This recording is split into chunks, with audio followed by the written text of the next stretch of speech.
everybody, and welcome back. I have a super busy weekend yet again. This is going to be actually my last event for a while. So I have a surprise birthday party that I am gearing up for today. I have 10 jelly jar arrangements plus one larger arrangement, which I am a little bit nervous about, to be honest, because I haven't made something so big. They are going to put this arrangement at the present table for this birthday party, and then whatever I have left over, I plan on hopefully putting some out for my roadside flower stand. And hey, if you're new here, my name is Christy. I am located in Western Massachusetts, Zone 6A, and I am heading into my second year selling flowers at my roadside flower stand. Except this year, I've been super busy with people reaching out for me to make bouquet arrangements for either graduations or birthdays or dance recitals. So it's been super nice, but it is coming to an end, and I'm kind of glad to have a little bit of break so then I can focus on my roadside flower stand. But needless to say, I have been appreciating all of this extra business because it's really pushing me. So I'm going to take you along at the beginning of the week when I washed out my buckets, putting flower food in so I could hydrate everything, up until making the arrangements for the surprise party, and then taking you along with whatever I have left over to make arrangements for my roadside flower stand, with the hopes at least getting maybe 6 to 8 arrangements. I'm not quite sure. Luckily, zinnias have been really popping up. I've also had some my rudbeckia starting to bloom as well, so I can use those as my focals. I might have a dahlia or two, not quite sure yet, but it's nice. My status is starting to bloom. I still have some of my celosia and my snapdragons that I'm going to use as well, so I'm super excited. I do want to mention that I also had to pull in some flowers that I got from Costco because I needed to have some roses, some greenery I got from Trader Joe's because I just don't have the greenery for it quite yet, and I know everyone really loves eucalyptus. I also added roses and some mini carnations and larger carnations from Costco because I just really needed some type of focal flower since I am all out of peonies, which is so sad. But the roses and the carnations were these really nice light pinks, which will go with everything else, kind of like what I used for the graduation party.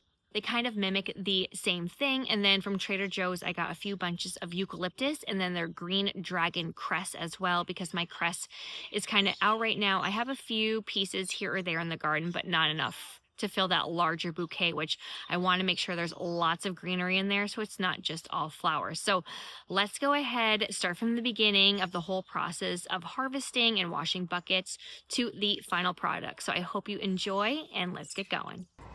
Okay, and here comes the not so fun part that not everyone likes to show, but you do really need to make sure that you clean your flower buckets. I really like these big 5-gallon Costco ones. You can use Home Depot or whatever you can get your hands on. They're really good for larger stems. And then I have these black buckets, and then it's as simple as just adding some Dawn soap and some water, getting a good scrub brush, and then really cleaning them out, especially on the bottom where everything tends to settle, because sometimes I just leave mine on the deck for a day or so before I can rinse them out, but I always use a good soap scrub. And then I'm just gonna add some of my flower food for conditioning so that way they can sit in there overnight in my unheated basement. So first off, we're gonna go over to our snapdragons, and I am just so thrilled with the amounts that I have. Lots of pinks have been popping up, and that's kind of like the color palette that I've been going with. I've actually have a lot of white and yellow that I have skipped just because I do have some thrips in my snapdragons. I'm going to show you how I clean them off later, but even my husband was amazed and stopped by and couldn't believe how many snapdragons that I had, which is really nice to add to bouquets and add some nice pops of color and some line flowers.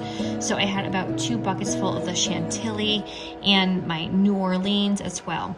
Now we're heading over to my favorite patch, and that is going to be the stock. Oh, it smells just so incredible. I have some of the iron pastel and the apricot mix, and this is probably going to be my last week using them because it's going to be getting hot, and some of them you can see the bottom flower is just dying back. So my daughter actually has a cup filled with water, and what she is doing is taking all the stems that I am not using and making her own flower bouquet with them. So I thought that was super sweet.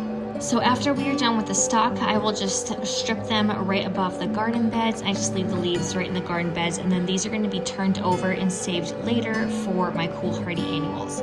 We also have a little bit of feverfew, but unfortunately, even though they look great in this picture, a lot of the white petals have been damaged either by bugs or the heat, or they're starting to wilt. So I, again, give them to my daughter. She made some, and then I'm hoping I can just get another flush later on.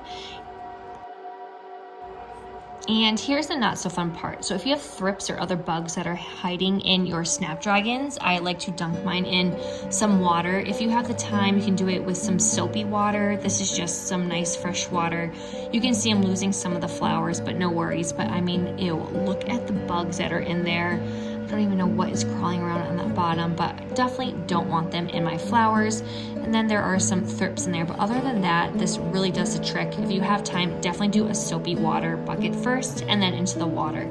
And these are what they look like afterwards. They're still very wet, so I let them dry out in my garage, and then I will move them into my basement afterwards. If I had the time, I would put them into my refrigerator, but unfortunately I do not because they are still too wet. And here we are the next morning with everything I have. I have some green dragon cress and some eucalyptus. We have some larger carnations. I have my stock in the background, Queen Anne's lace that I got from work. And then we have some random yarrow and statice. We still have our campanula, we have our roses and mini carnations. I have some feverfew and some nigella. I believe it's called blue stars, and I even wanted to try out some of the pods.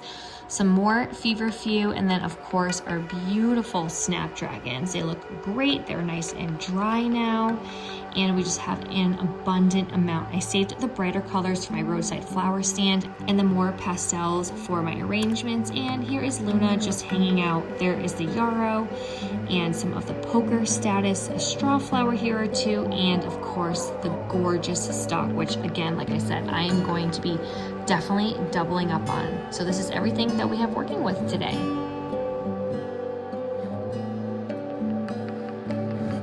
So first we are going to tackle my large arrangement, and I wanted to add all of the greenery in and really make sure that I bolted up, just so that way I had something to try and work with. I added my campanula and my stock, and then I also added my Queen Anne's lace and some of my snapdragons, and then I just worked with whatever I could find. So whether that be the roses or some of the mini carnations, I just kept turning and filling until it looked about right. And I'm pretty darn happy with how this turned out, seeing as it was the first time I've ever made a large arrangement, and she absolutely loved it. And I'm just, again, so happy with how it came out. Even some little pieces of yarrow I added in a little bit later to help fill in some of the gaps. Next up, we are tackling the jelly jars, and I'm feeling so comfortable by now making these. I try and add the same amount of ingredients in each one, but they're all gonna look a little bit different and unique. So I always added about 2 or 3 of my fillers, and then I added 1 rose and either 2 carnations or 2 roses and a carnation, filling it in with a little bit of that Queen Anne's lace on top and some snapdragons, and then sprinkling in those mini carnations to fill in the gaps along with the feverfew. Now I actually had some left over, which I was shocked, and it is time to make my mason jars for my roadside flower stand. Again, I always like to start with my greenery, and then I added in my zinnia. So if you're new, I like to make my arrangements forward facing. They don't have that full 360 look, but I just really like how they come out with the wrapping, and each one is going to be completely different. So it's going to cater to someone else's personality, whether they liked the peaches and pinks, or I had some more purples or some more vibrant colors. It gives them so many different options to choose from, and sometimes I find that people will take 2 of them instead of taking 1 because they can't make up their mind. So here are a few of the examples. I love that I had a dahlia finally blooming, and I love the yellow with that nice bright pink. I'm so happy I actually planted so much rudbeckia because it's really starting to help me out here. Here is the roadside flower stand, all completely stocked. I used both shelves. They're so nice and full. The Queen Anne's lace, I really loved how it just was on top floating.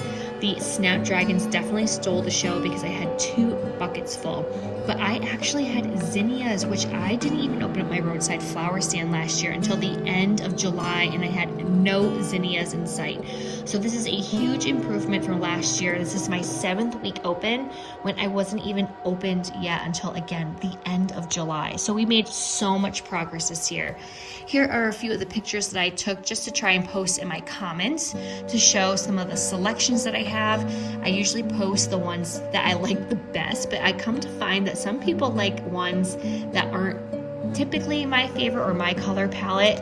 So it's always fun to see what people pick and choose at the end of the day.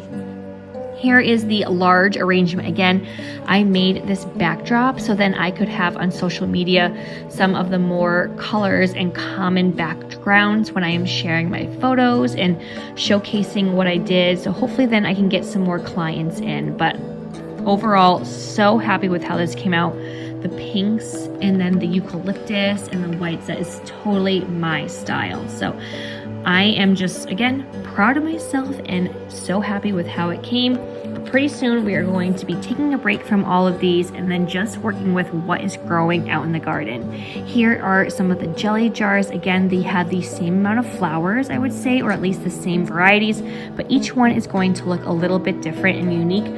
And again, so happy with how they came out. And super excited with how everything turned out. I was able to have multiple flowers for my roadside flower stand. I sold some on Saturday and I had 3 left over on Sunday, which those were picked up early in the morning. People were asking if I was still going to be open. So it's good to always have some extra and not get too worried if you don't sell out on a Saturday, because you can just put them back up on Sunday and it's just little effort just to open it back up because you're not arranging everything.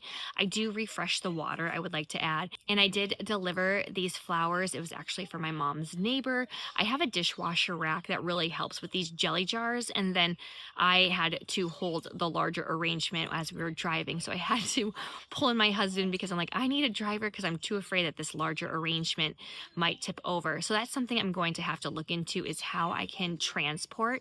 So if you have any tips for larger arrangements for transporting, I would greatly appreciate it, because I can't always rely on someone else driving me. So I can hold on to those arrangements, or if I multiple, there's no way I can hold them all at once. But the client was super excited. She said she could cry when I deliver them because they matched her cake. And I basically just tell everyone when I do these arrangements that it's just whatever colors are popping up in my garden. When the summer loving annuals are going to be blooming more, I can maybe do more of the bright or the more muted tones and give an option. But basically for spring, it's just a nice pastel color palette, but she was absolutely thrilled. And then the stock, oh my gosh, my car smelled so good because of the stock. So next year, I know I'm going to be doubling up on the stock. So I hope you enjoyed this video. If you have any questions, please feel free to leave them in the comments. And then until next time, happy gardening.